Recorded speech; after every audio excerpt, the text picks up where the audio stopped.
Welcome to the Service Design Show. I'm Ben, and this is episode 235. Here's a thought.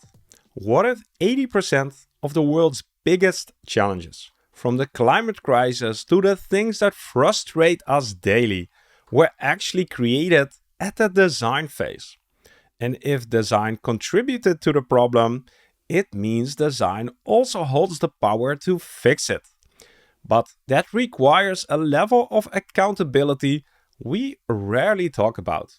But we're changing that in today's episode. Hi, and welcome back to the Service Design Show, where we invite the brightest minds in our field and explore what is truly needed to design great services that resonate with people, push businesses forward, and honor our planet. Our guest today believes one of the most pivotal moments in his career was failing really badly at a company he built himself. It's a surprising starting point, but it's core to who he is. As you'll hear, Rennie is someone who takes pride in his ability to start over and who understands that creative confidence isn't found on the peaks of success, but is forged in the valleys of our lowest moments. This perspective comes from a life of diverse experiences, from playing sports at a competitive level to accidentally becoming a designer, and from building a values-driven business to, most importantly for him, raising a family in a small coastal town south of Sydney.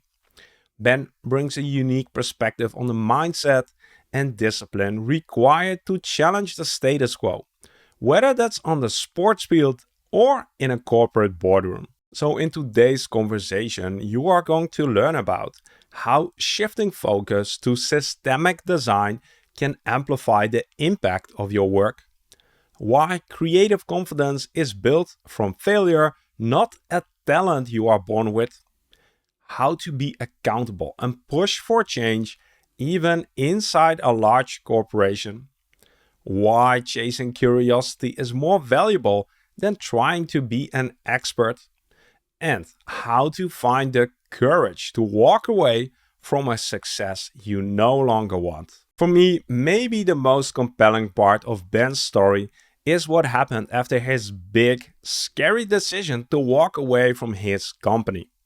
When I asked him what his wife said, her surprising and immediate response completely changed the narrative of what I thought was a story about risk. It's a powerful insight into the importance of your support systems. This is a conversation full of honest stories like that, and I can't wait for you to hear it. I'll be back at the end to share some of my closing thoughts. My name is Mark Fontijn, and you are listening to the Service Design Show. Ben, welcome to the show. Thanks, Mark. How are you? I'm good. I'm excited. This might become a very challenging conversation for me because I think you and I will agree on a lot of items. So I'll do my best to sort of play the devil's advocate and ask the tough questions while nodding yes mostly. So well, most I'm nodding likely, right now, so yeah, we'll see how this goes. But today's conversation is about regaining confidence and reconnecting with our creativity. That is, I think, the thing that you're currently passionate about. And before we start unpacking all of this and how to do it and why you got to sort of pursuing this mission, I think it's good to set the stage for us listeners and understand what you mean with the loaded word creativity. yeah, it is a loaded word. You know, there's two parts of creativity for me. One is creative confidence, this idea about how we understand creativity, and curiosity, which I think is really connected to it. And you know, it's sort of funny. I never really gave creativity much of a thought until about 4 years ago. I started writing my book, and my book was not called Lessons in Creativity. It was called something very different. And at the end of it, the publisher didn't like the name, and they asked me to go back and revisit the idea of what it could be called. And when I read through the book, I actually sort of thought this through line through the book and through my life was creativity. And so I actually downed tools on the book and started to go and do some more research on what it meant and what that meant to me, and how creativity brought me to here, into this place. So doing that and going back and joining the dots, you start to understand how you came to be in this conversation with you, how you found me, how I found you. And that to me links back to creativity, but ultimately curiosity. And I think what we've done over time is we've misunderstood creativity. I think we think it's arts, design, it's making things. But what I've come to sort of understand, and we can go into this way in way more detail if we need to, is creativity is simply problem solving. Or, I've got this line that I love. It's inheritance. It's inheritance, right? So How so? Inheritance? Which sense? yeah, I think we're sort of made up of all of the places and experience that we go to, and the people that we connect with and that we love, and they either build us up or tear us down, right? Or the places that we do well in build us up, the places that we fail in tear us down. I think we inherit all of this stuff into our life, and I think it becomes a part of us. And it's either going to steal something from us or give something to us, and that's a choice for us. We either choose to inherit that as confidence and go into the next chapter with a excitement. But I think people think that it's creativity is bravado, or it's fearlessness, and I actually think it's a lot simpler than that. I just think it's chasing curiosity and seeing where that takes us, which is fearless in a way. Chasing curiosity. I don't think I've heard that definition of creativity very often. So that's good. I will unpack that more as we go along. But before we do that, okay, so apparently there is a need to talk about regaining creative confidence, embracing our curiosity again. What do you feel is the cost, or what is the price that we're currently paying by not tapping into our creative DNA, our creative skills? What is the price that we're paying for that? Yeah.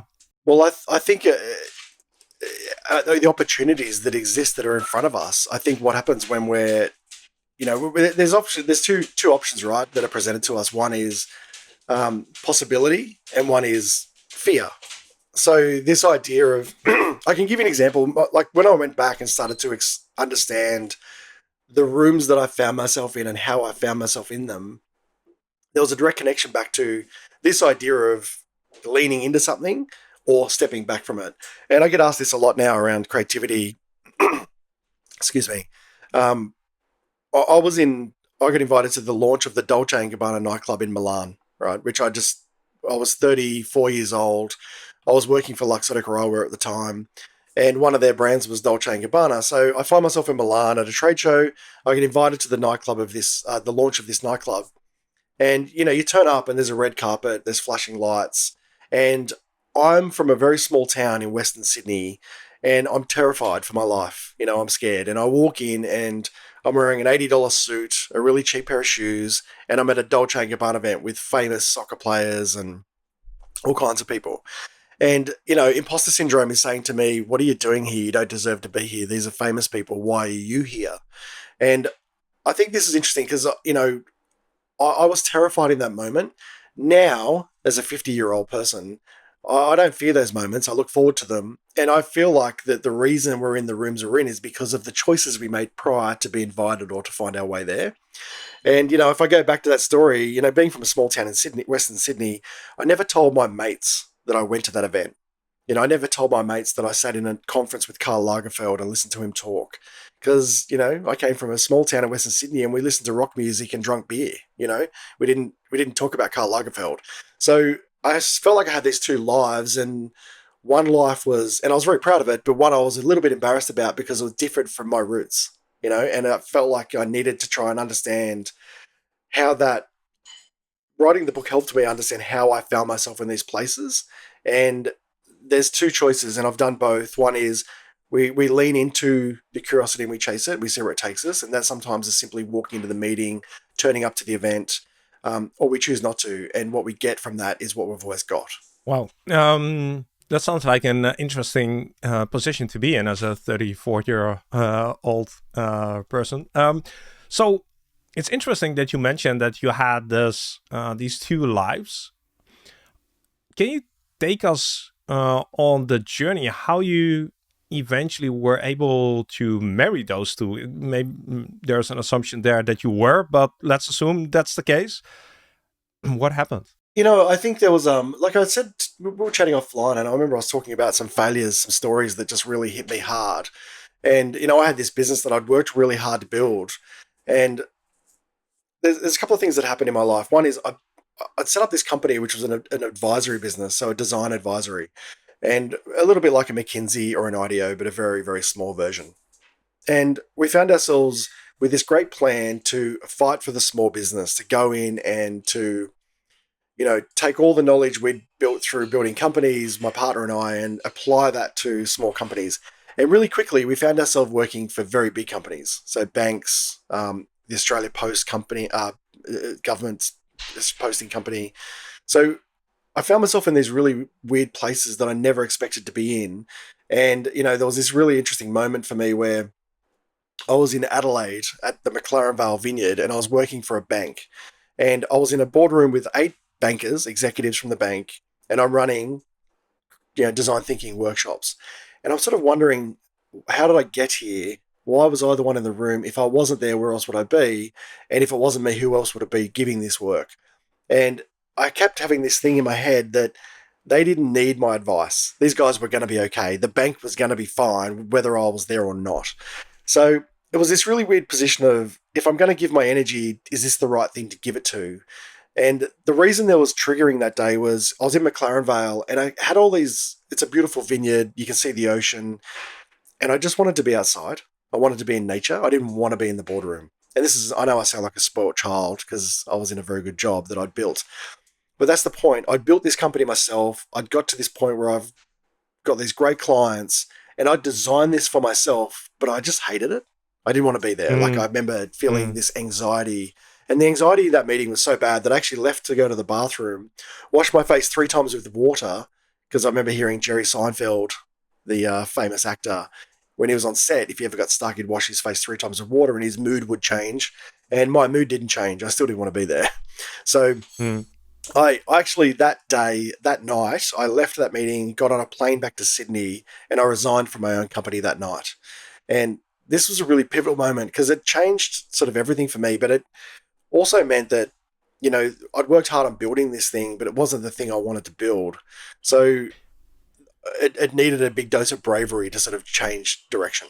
So you resigned that night. I'm curious what your family said. But I'm also like, what is you mentioned that you've built this company yourself. So you made a lot of decisions along the way to get it to the place that it was. Now, if you look back, when you look back in hindsight, what were some of the decisions that maybe you don't regret, but that you wish you had taken a different turn? Yeah, that's really good. You know what? I haven't actually done that work, to be honest, to go back and understand that, like how I found myself in a boardroom with banks.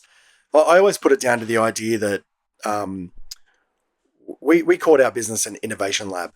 It was and I think that in Australia, we were one of the early ones to actually use the term innovation lab. We talked about an innovation, but we created this innovation lab for businesses to go and join our lab and to get all our great thinking. And I think that gave us a real advantage. We were embracing design thinking, human-centered design.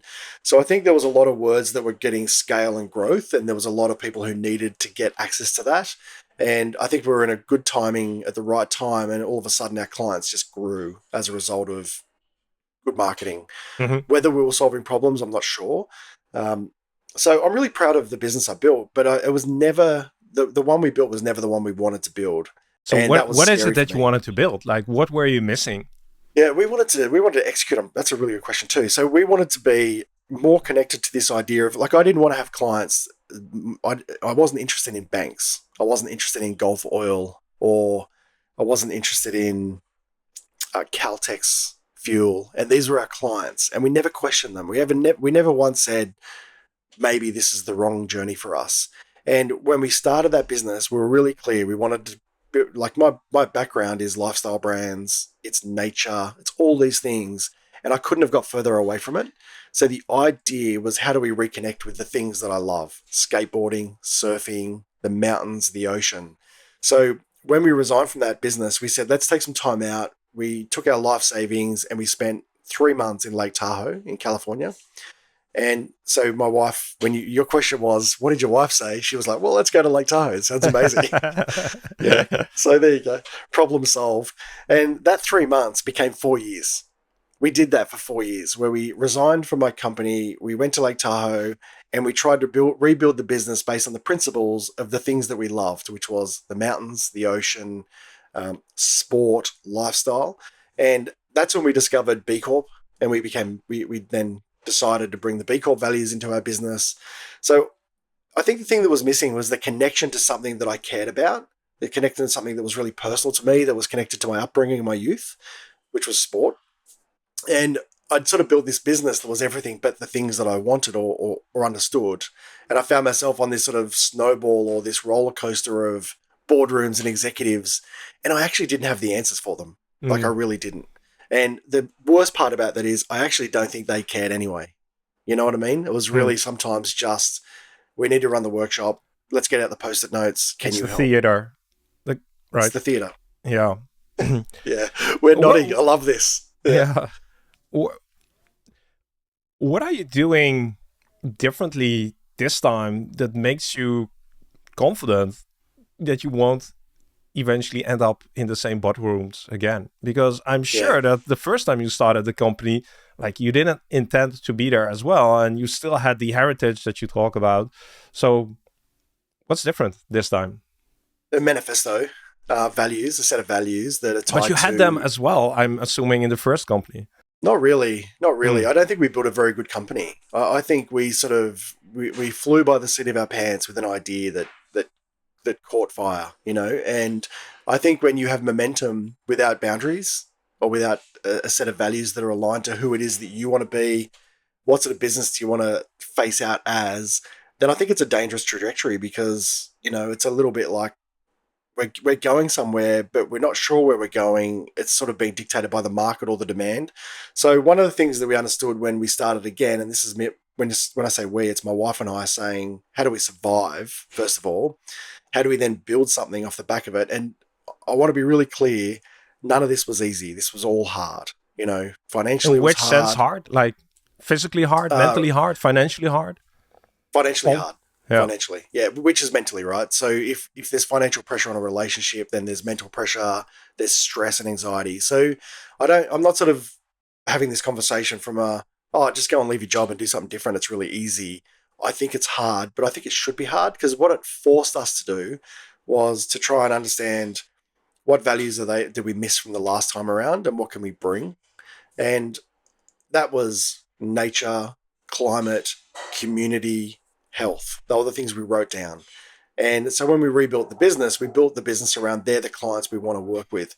Because I love Seth Godin. I remember reading a quote by Seth Godin is, when you pick your customers, you inherently pick your market.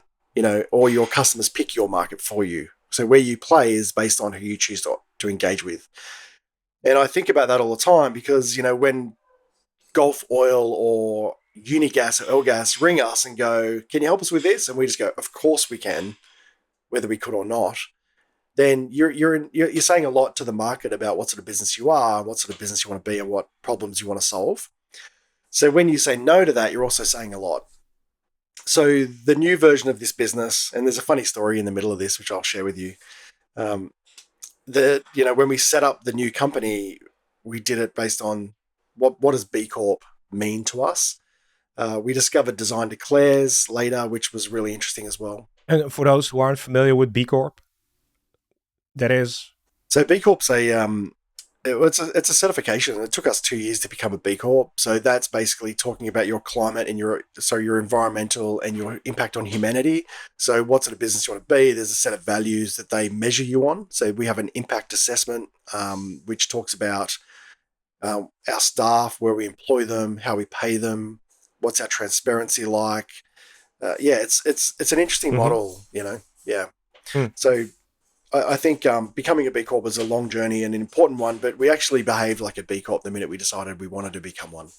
And So that new journey for us was, by making the switch, all of a sudden our clients went from El Gas to Patagonia. Well, From I'm going to assume that it wasn't all of a sudden. Like, no, exactly. So what happened? Like, how did Patagonia eventually become a client? yeah, well, they're a very small client of ours, but a very important one. Sure. Yeah, so that was through. I think they align with similar in the way that we were saying yes to anyone. I think they say yes to people who align with their values, right? So when we look at our manifesto, which is new, or the kind of business we want to be, and our values that we wrote, um, we looked at businesses like that. We copied that business. We went, okay, that's a great business. How can a design agency be Patagonia? And that's a great model. And we copied it, and we copied it really, without any sort of pretending we weren't. We were like, let's just take every word they've said and let's apply that to our business, and then bring our own language to what that means. That was a really fun journey, and it didn't take 5 days in a boardroom with post-it notes. It took 15 minutes with a piece of paper. And when it's right, and you can go, okay, we're going to move forward with this. And when you talk about what sort of clients do we want to work with, we said climate, community, health were the main three. Mm-hmm. And what they all equal is they equal impact, and impact became this conversation. So at the early stage of the latest iteration of our business, we said, well, what if our business was based on impact? What if that was the thing we wanted to do? And then we thought, well, that's hard to make money just off impact. So we had this 60-40 split, 60 commercial, 40 impact.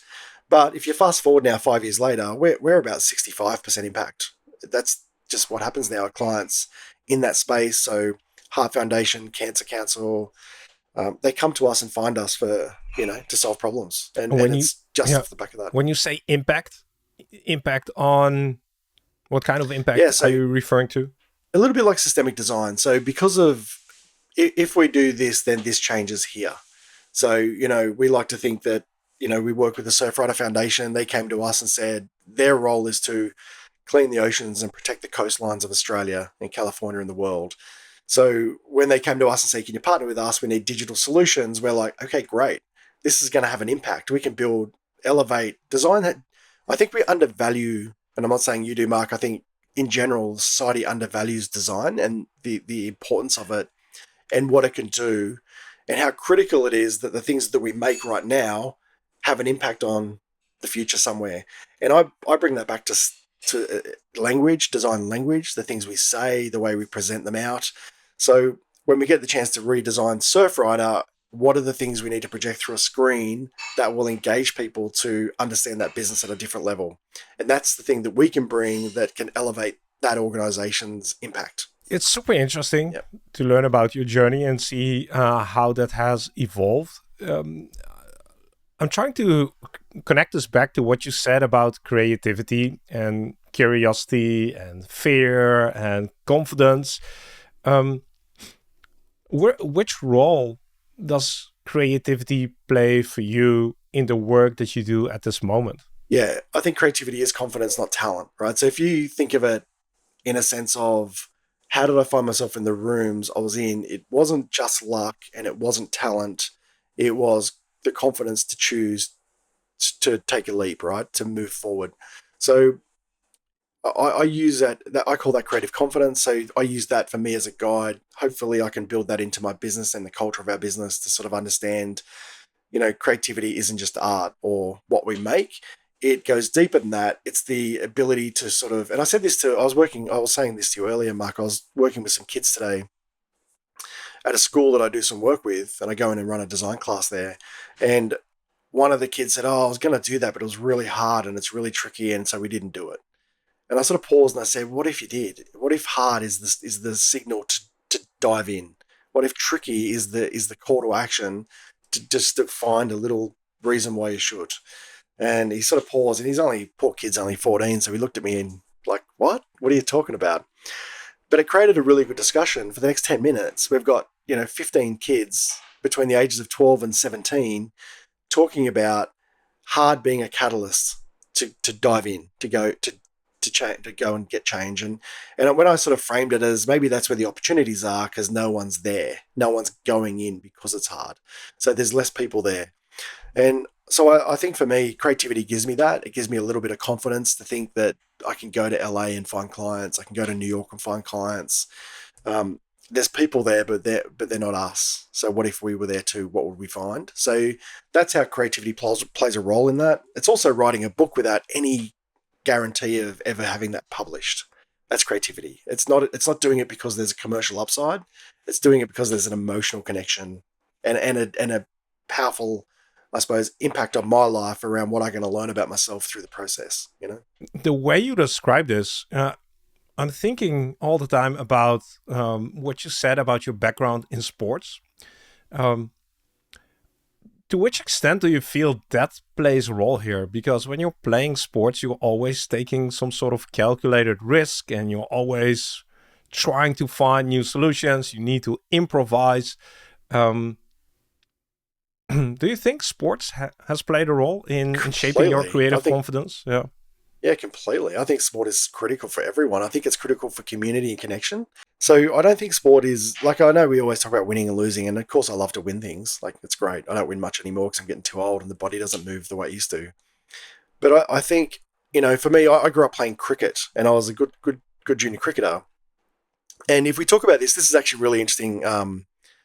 I suppose example is my brother and my mum and dad owned an indoor cricket center. Right now, that's probably like having a soccer pitch in your backyard in the Netherlands, right? So Hmm.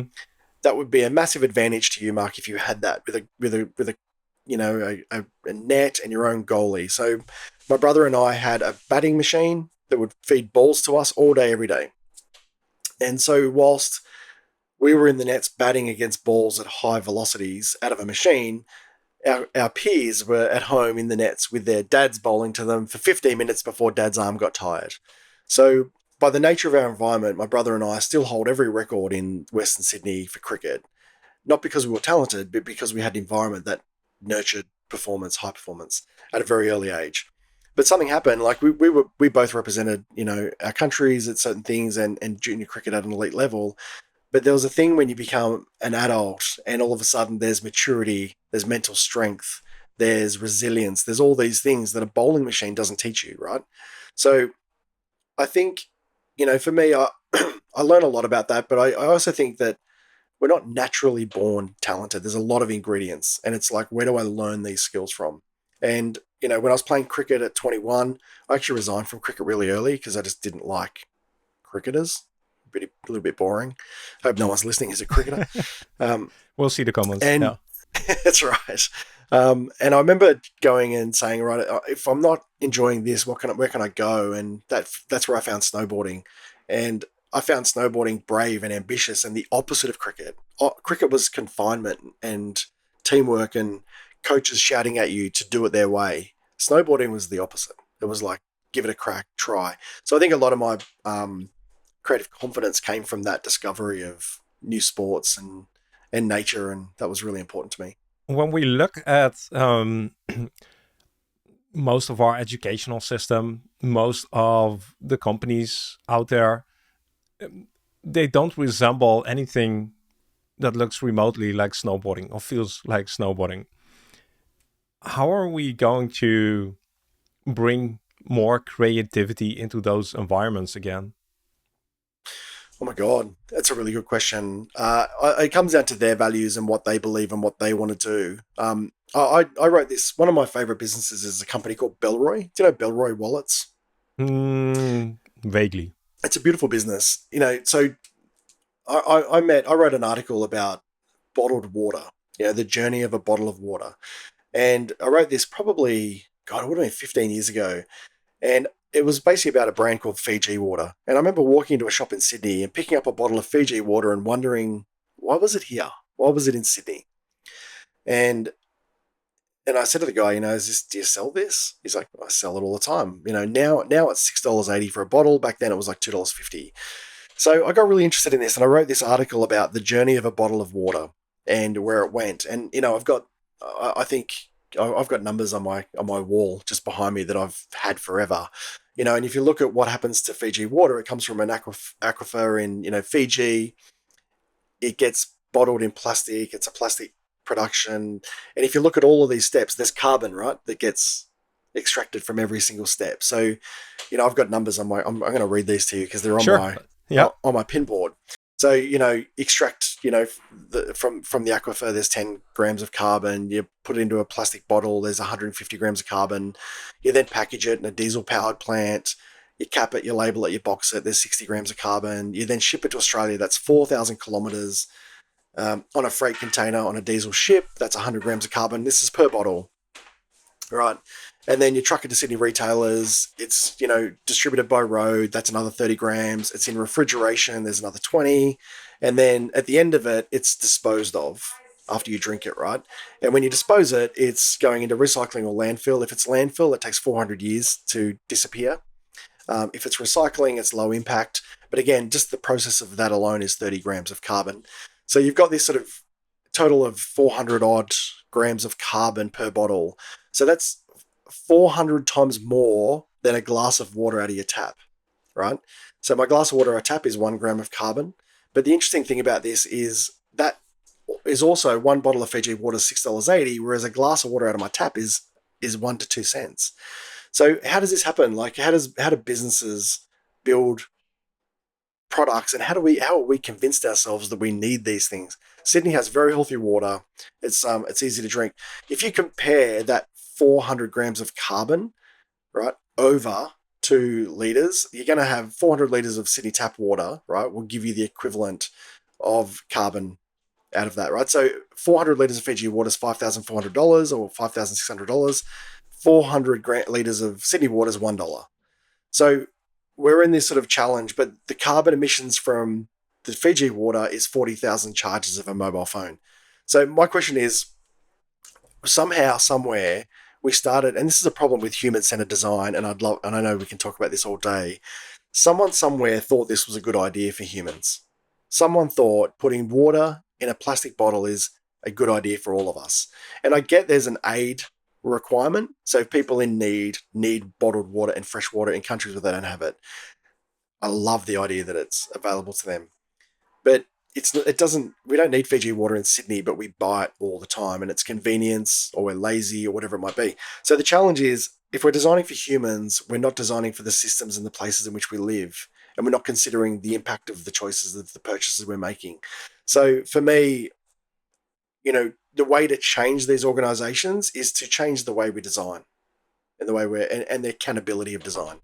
So I know this is the service design. I think it's one of the most critical design practices on the planet. But I think, we need to question the process in which we design and who we design for. I would maybe push back a little bit on that. I don't know if this is actually designed for humans. I think it's probably mostly designed for businesses and therefore stakeholders rather than people like us needing it. I think true human, or like I prefer to call it humanity-centered design, like there is no humanity, there is no human without a planet. So like those two always go hand in hand. But I'm curious to your perspective on when you say, okay, we need to change the way we design. What needs to change? Yeah, I think capitalism is a massive problem for this, because without capitalism, it's all of a sudden we don't need Fiji water. We can just live on tap water, or filters on our taps. So I like this idea. I mean, I started out as a designer that just designed things that look beautiful, and I stumbled into design late, like really late, and it came from a place of working with brands that I loved as in a commercial aspect, sales, marketing, and then.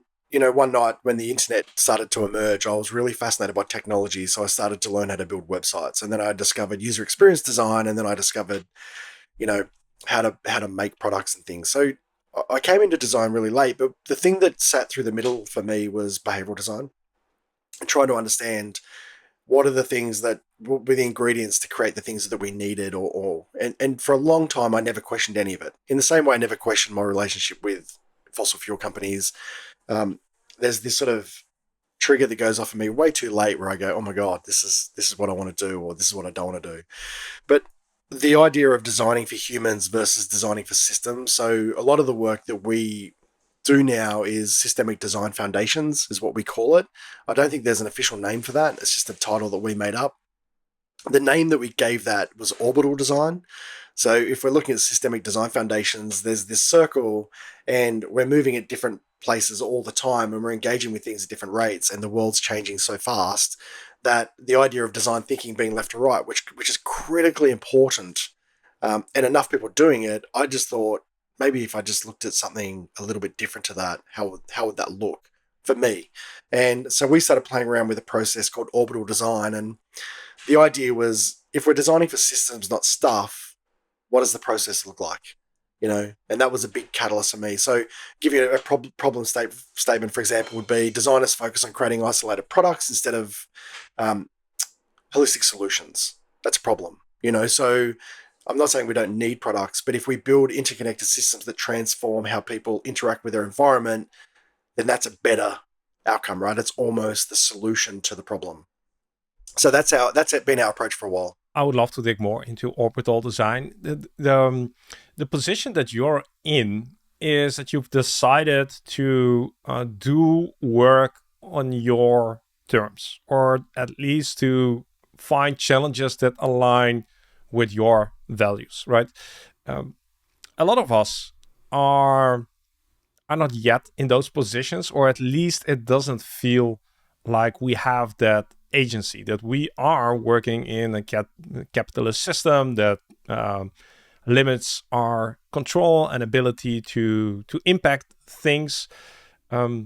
Should we all quit and start our own B Corp companies, or do you have like other advice? No, I don't think anyone should quit. I think we just need to be better. So I love the fact that we're all using at our intentions. Why are we designing and who we're designing for? So, we still work with John Holland, one of the biggest construction companies in the world. But when we go and work with them, we work on things that align with our value set. So if they say, "Can you go and do X?" that doesn't align with that, we can't do it. But maybe we can bring our education and knowledge of how they could maybe approach it differently. So we'll pitch that. And I'll give you a really good example, right? So one of Australia's most iconic landmarks, it's beautiful, came to us with a brief. And they said, we need you to go and rebuild our platform, our digital environment, website, hosting, booking, really beautiful project, really critically important for one of my favorite architecturally designed buildings that I've ever been to. So this is like a dream. And they come to me and they say, here's the criteria for the selection of the tender. We're going to pick a company that will look at budget, experience, platform, all the things, right? Okay, great. And we look at it, and in Australia, there's a big connection to land and country through our Indigenous heritage. Very important. So that was in the tender. Are you of Indigenous descent? But the one thing they didn't look at was climate. There was actually no reference to climate in the tender. So you're looking at one of Sydney's most iconic buildings on one of the most important pieces of land in Australia. And this is a platform that we want to build for the next 10 to 15 years, not for 2 years or 3 years. It needs to last. It needs to be modular. So I read the tender and that we were invited to it, and I read it and I thought, they've missed a really important part. We can't apply for this because one of our measurements of success is climate. So I go back to them and say, hey, you've missed off climate. That's really critical. That should be a high measure of success because you haven't made reference to green energy, green hosting. You haven't made reference to, image use, like the weight of your website, the weight of your pages, where's your data being hosted. There's none of this is referenced from a climate perspective. Is the water that we're generating from the energy of the website being reused, circular, or is it just dirty water that can never be used again? And they came back and said, the tender's out. We can't do anything about it. And I said, well, you have to do something about it. You've got to go back and revisit it. So it's not about the agency changing. It's the agency being accountable and going to them and saying, you wrote a brief and you wrote the wrong brief. You need to write a better one. And collectively, that's my responsibility. And unless they change it, we can't help, right? Because we're not building the thing that would protect the part of the future that we think we're responsible for. So they come back and say, well, it's too late now. It's out. We've already got our tenders in. You want to submit a tender, you can do it. Which I said no, and this is the reason why, So I think that doesn't mean I didn't want to work with them. It just means that we need to be accountable for the things that we're putting out into the world and what that looks like. And I think, that's why I love Design Declares. Have you seen Design Declares? No, I haven't. So Design Declares has basically gone out to, they've got 1,000 members around the world, design agencies, and they're not saying don't do the work. They're saying sign the 8 acts of emergency. And the 8 acts of emergency are, first of all, recognize there's a problem, and then recognize the power of design in changing that, right? So we don't need to go up and become a climate or an environmental activist, but we need to be accountable for what work should we be doing and how can we do it differently, or what can we bring to people who don't know how to change. And that's the power of design. Like there's this great statistic that says 80% of the world's climate challenges were started at the design phase. So the role of design is so important. And to which you mentioned we need to be accountable for the work that we do. How far does it stretch? To which extent do you feel accountable for the things you put into the world? Everything has an impact, And look, we do commercial work for the sake of commercial work. We absolutely do that. So we're not perfect. So there is absolutely things that we do that go out into the world that are just for the use of someone for a short period of time, but hopefully we've chosen to do that work because it's a community impact, a health impact, or a climate impact. Sometimes it's never climate, sometimes it's never health, but it might be community. And, I think where does it end? It comes back to being proud of the work and understanding the systems in which we operate. So if we start to, as designers, look at systemic design as a foundation, as well as making things beautiful. Of course, agencies make things beautiful. They're all good at it. Of course, people can build better services and environments and fix wayfinding. But I like this idea of improving human life. What is the upside of it? And if a client comes to us with a project that is from A to Z that doesn't have any impact on any of those things, I wonder what we can bring that they might not have thought of. And what would you say again to us listeners who are maybe part of one of the organizations that you mentioned that don't have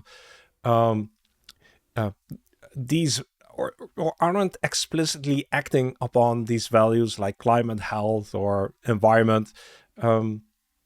How do we still push forward in those organizations and advocate without becoming annoying or sort of exiting the system? Have you seen successful examples of that? Yeah. I think I love this idea of transition design. Have you heard of transition design? No. Yeah. I find this is it's sort of interesting because where I live, there's a climate problem in Australia where we've got we're a very fossil fuel heavy country. We're burning energy all the time. We're digging up the earth all the time, and someone proposes to put a wind farm. I live on 400 meters from my window. There's a beach, and someone's put a wind farm. I don't think they call them wind farms anymore, but they've proposed to put a wind farm out there, and of course the community says no. The community says no. Because it's not the end solution. Why would we do it when it's not? It's only a temporary fix. We don't know what the end solution is. So and again, I don't want wind farms in my ocean, but at the same time, I don't want to run out of energy. There needs to be a transition into a fuel, and I think the reality is we don't know what the fuel is yet that we want to be powering the world with in the future. So the idea of transition, and I'm no expert in transition design, so I'm going to talk about it loosely, is this idea. It's an easier conversation to have to talk about transitioning to the end now than it is to discover what the end looks like. So if we think that the end is, windmills at sea or in our gardens, then that's it. That's, but when we know it's not, it's like, what does it look like? How do we build them in a way that's, leads us to better fuels and better energies over time? Yeah, building stepping stones. Yeah. Yeah, so I like this conversation around transition. Nothing. This idea of everything that was built was sort of built to someone else's endpoint. Like this chair, this microphone, this computer. That's the end of someone else's design. I like the accountability of saying I'm going to take that endpoint and I'm going to take it from there and build the next version of it. Instead of thinking everything needs to be original and new. So that's interesting because like that way of thinking makes it easier to gauge success and think about whether or not you're moving in the right direction without having the responsibility or to fix it, quote unquote, which you'll Totally. never be able to. but am I contributing to moving in the right direction? That's a much easier conversation to have, right? Yeah, totally. And that's important to note that when we're talking about those three values, climate, health, and community, we're not trying to fix it or solve it. We're just trying to be part of a better environment in transition to whatever that looks like in the future that is positive, right? So I think it's an easier conversation. I do like this idea that the amount of people who come to me and say, I've got this idea for a business and I wanted to do this, but I didn't because it's been done before. I think that's the reason to do it. Because just because it's been done doesn't mean people do it well. And I also think it means there's an opportunity, there's a market, there's a need, there's a demand. And I always think, we don't need more jean companies, but we need better ones. We don't need more t-shirt companies, but we need better ones. Because the old ones, if we keep buying them and they don't change to make a more sustainable planet, then we just got to stop buying them. And we got to look for companies who do care about it. Like I wear Nudie jeans. Nudie jeans from your hometown, right? I think they're from Sweden, if I'm not mistaken. Oh, but they are Sweden. I wear them as well. Yeah. But and my zipper broke, and I walk in the store in Sydney, and the guy grabs them, and 10 days later they post them to my house, and they're arrived, and I said, I'll come pick them up. He said, no, I'll put them in the post because the post guy's already going that way. You don't need to do another trip. I'll send them to you. And so they arrive in a post bag, and the zipper is fixed. I don't need to buy another pair of jeans. They've replaced it. And I love this idea that they're accountable for the thing that they made 3 years ago. It's like, when it broke, don't check them out. Yeah. So for anyone who doesn't know, Nudie Jeans is a jeans brand from Sweden, which offers, I think, lifetime repairs on their... Yeah, lifetime repairs. Lifetime repairs. You walk into a store and they fix it for you as long as possible. Yeah. It's amazing. I actually bought the book of the founder, and I'm reading the book at the moment. It's really cool. But the other thing that they did, which I thought was amazing, was he said, do you want to trade them in? Do you want to trade your jeans in? I'll give you $80 for them for a new pair of $300 jeans. And I'm like, no, I would rather just fix them. And it was a really cool experience. And I think they're the guys that I want to buy from. They're the guys that I want to give my money to and support. It's critical. It's such a connection now that I think that it just matters so much. And I think we're underestimating how much people would be willing to use their money to vote for better options, better choices, right? Yeah. It doesn't always have to be cheaper. Like people are willing to spend and invest money in things that are better. Totally. There's a beautiful brand I used to work for years ago called CP Company in Stone Island. You know those guys? Nope.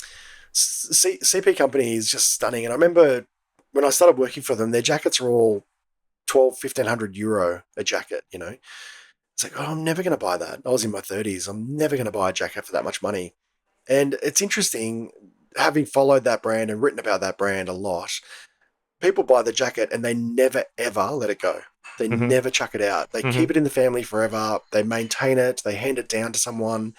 And it's this jacket. It's a for life jacket. Like, what a beautiful thing to have in, people buy watches for life. And I do like this idea of analog things that matter to someone that have purpose and time. It's really important. Yeah. So this isn't just about a call to reconnect with our creativity. It's a call to design for better, and better isn't cheaper, faster. It's actually contributing to a more sustainable planet, more connected communities, right? Completely. It's got to be. Well, I think better is just such a lovely word. I think good is an overused word, but I love the word good as well. I also love the word impact. So I think these words give us a feeling of community and connection. I think they're important. I think we live in the world's gone mad at the moment, right? It's gone crazy. Bonkers. And, we looked at our governments with anger and dread, and we're angry at them. I'm not angry at my government because I feel accountable for what I can do within my community, irrespective of what they do. And this came back to me. I mean, this is not my whole life. There was a period in my life where I just was angry at the government no matter what they did. And of course, look, I've met both our Prime Minister in Australia. I've met the opposition leaders in Australia. So I've met them. I've had personal conversations with them. I think I've met past Prime Ministers. So I'm in a very lucky position where I've had these meetings and these engagements. So they're just people trying to make a very big, slow system of silos work, and trying to please a lot of people. And I love the idea of redesigning government. And I've had days where I've actually sat down and penned it out. But I think all we can control is what we can control, which is our vote and our behavior. And for you, what you mentioned, a critical point was a manifesto, thinking about what better looks like for you. If after this conversation we are inspired to also think about what better looks to us, like what's a good starting point? How do you, like, it's such a ambiguous question. Like, what's a good starting point? Yeah. I mean, I suppose the people listening to this don't always have their own companies like, we've done. And what you're doing is the ultimate creative act. You're starting conversations and connecting with people around new thinking. There's nothing more creative than that. There's nothing more powerful in terms of seeding ideas in the world to then go away. I mean, that to me is wildly powerful. So I always think, write it down. So when I first wrote my book, it was called How to Save the World from the Shower. Because where you're in the shower and you got all these crazy ideas that happened yesterday, and you're like, oh, I'm going to fix that. I didn't like that. Or you're driving in the car at the light turns red. You're sitting there thinking about all the things that happened yesterday, and you can fix them all. And the light goes green, and we just get on with our day. Or we get out of the shower and we just get on with our day. So to combat that, years ago, I used to take a marker into the shower and I'd write on the wall the ideas that came to me. And now I don't do that anymore. I have a marker with me all the time and a pen, and I write them down. And they form the things that form my values. But the other thing too, if it's pushing your company to rewrite their manifesto, I think we're all accountable for that. If you work there, you're accountable for it, their behavior. But if it's redesigning your own manifesto for your own business, I think come back to something that's really personal to you. Family, connection, your kids, sport, all the things that just matter to you. And just write it down. And there's no bad version. I'm thinking about what you just mentioned, and maybe regardless of whether or not you have kids, but what's the thing that you'd like to pass on to the next generation? It's again a loaded and a big question, but I think that might be a very helpful starting point to get you thinking about what's important. I've never thought about that, to be honest. One of the things that was I worked with a business coach called Vashti Whitfield. She'll hate me calling her a coach because she used to call me her mentor and therapist and all kinds of things, but never a coach. She was so great, but she used to talk about legacy a lot, and she used to get me to think about it. And it just terrified me, the idea of that. Mm-hmm. And then when she sort of realized the anxiety that it brought up for me, she said, maybe the legacy is just being present and being comfortable in the idea that all we can control is now and doing the thing now. So I sort of love that. And I think what it did for me was try to, and again, I need to be really clear. This business is hard. Like, our company's not just out there just picking up clients no matter what. It's a battle all the time. And so when we fight for work or fight for clients, we're doing it from a point of, this is the work I want to do now. And then when we execute with the client, we're trying to understand the impact of that work in the future, which is systemic design, right? So that, to me, in terms of legacy, I'm not sure. I don't know. Hopefully a conversation like this, if someone rang me and said they decided to start a business because they had they heard this conversation, that'd be that'd be huge. So, and I guess like leaving or getting a book out there or even a blog post is already leaving part of you out there. Your book is called Lessons in Creativity, right? Now, I'm sure that if you would write a second book, it could also be called Questions About Creativity. So as we sort of head towards the end of our conversation today, like, what were some of the questions that maybe came up or that you rediscovered by writing the book? Oh man, that's a really good question too. I think trying to understand about how to create space for creativity, how to create space for the things that we want, how do we make space for it? And, when I started to look back, I love this Steve Jobs quote that you can't connect the dots looking forward, you can only connect the dots looking back. That was, I wrote that 5 times in the book, because it was so important to me to go back and have confidence to go back. I found going back really hard and confronting. But I think one of the things that writing a book in itself it's a creative act. but it's also really hard to do. So I had to try and find out what are the ways to make space for this, to make it easy to do, not hard to do. And so I got into the habit of, leaving my laptop open on a blank page at 6 in the morning. So when I got up, I could just write. And I found my rhythms as to when I liked to write, when I didn't like to write. Excuse me. And when I could be in research mode or when I was in creative writing mode.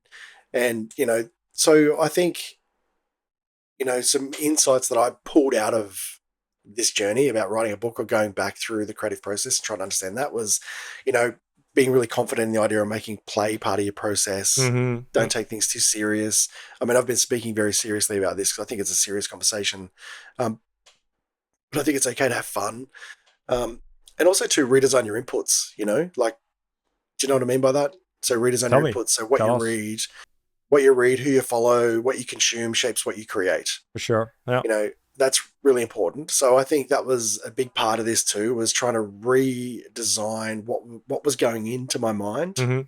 And it's easy. I can get really easily swept up in a TikTok feed with Donald Trump's speeches and just my mind just wants to explode.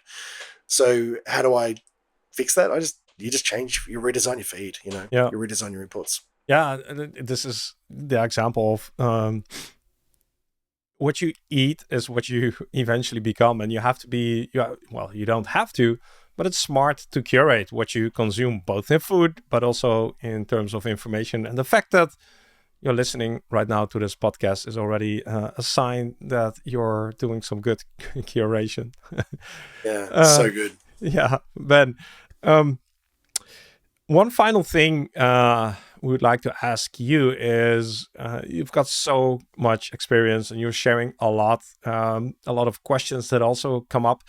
What we would like to do is to leverage those shower moments or those moments where we're walking the dog to reflect and think about a question that you think would be meaningful and useful. Is there anything that comes to mind? Is there anything that you'd like us to reflect on? Yeah, I just think that the world needs fewer experts, and more curiosity. I think we just need to be open to the idea of change, open to the idea of possibility. And just because that's the path we're on doesn't mean it's right. I think that we're all accountable for that. So this idea of, the curse of the expert is what I call it. I think sometimes we need to sort of understand that we're always on a journey and we're always learning, all of us. So that's my biggest takeaway from this conversation. My last 4 years of trying to rebuild this business, and write a book. I think it comes back to, I'm not here as an expert. I'm here trying to share stories and experiences that are mine. And hopefully you can see yourself in those stories if you're listening, or hopefully there's something in here that triggers an experience that you've had that you might not have thought of it that way. So I'm just trying to get brave in my storytelling, brave in sharing the highs and the lows, with as much pride. So the fail stories, I wrote this line in the book and it's one of my favorite lines. And I don't know if I stole it from somewhere or not, which was, sometimes victory isn't just conquering the mountain. It's also conquering valleys too. Those parts when we're at our lowest, and we don't think of it like that. We always think about, the win or the peak. And I think sometimes, we're just at rock bottom and it's like, how do I get through that? And that's a victory, So to summarize, a question that you'd like us to think about, what are we taking under the shower? A question to think about. I actually, you asked me to write down a question. I wrote down a couple of good ones and I don't know where I've put it. It's in front of me. A question for me would be, what is your intention tomorrow? What is your intention? What is it you're turning up to do? Is it just to make something look pretty or is it to change something? That's a very useful question, an important one to think about and reflect upon. Then when we want to connect with you, read the book, or see all the other work that you're doing, what's the best place to go to? Yeah, you can go to benrennie.com, just my website. The book is on there. The book is available. Well, I was really lucky. The book's got really good distribution in the US, in the UK. I had one of our developers in the Philippines bought a copy yesterday. So it's finding itself in all kinds of strange places. But yeah, benrennie.com, and you can get all my social media there. Yeah, that's the best place. we'll make sure to add the links down below because the spelling of your last name can be quite finicky if you don't know how to spell Rennie. That's the right. links, Yep. the links will be over there. For now, all I can say is thanks for coming on. Thanks for joining. Thanks for spending an hour with us, sharing your stories. And sharing your journey. I think that's the most interesting thing you could do. So thanks for being here. Yeah, thanks, Mark. So good to be here, and thanks to for everyone for listening. As I reflect on this conversation, I keep coming back to Ben's story of feeling like he had two separate lives. The person from a small town and the person in the fancy boardroom. I think many of us can relate to that feeling of being misaligned. What I take from Ben is that the real work isn't just about redesigning services for others, but about consciously redesigning our own lives so the two worlds become one. It's a reminder that making hard decisions is part of the process of creating a career we can truly be proud of. A heartfelt thank you to Ben for being so open and sharing that journey with all of us. If you enjoyed today's conversation, please do me one big favor. Click the like button on this video and leave a short comment if you haven't done so already. Not to feed the algorithms, but to let me know whether or not we are on the right track by addressing topics like this.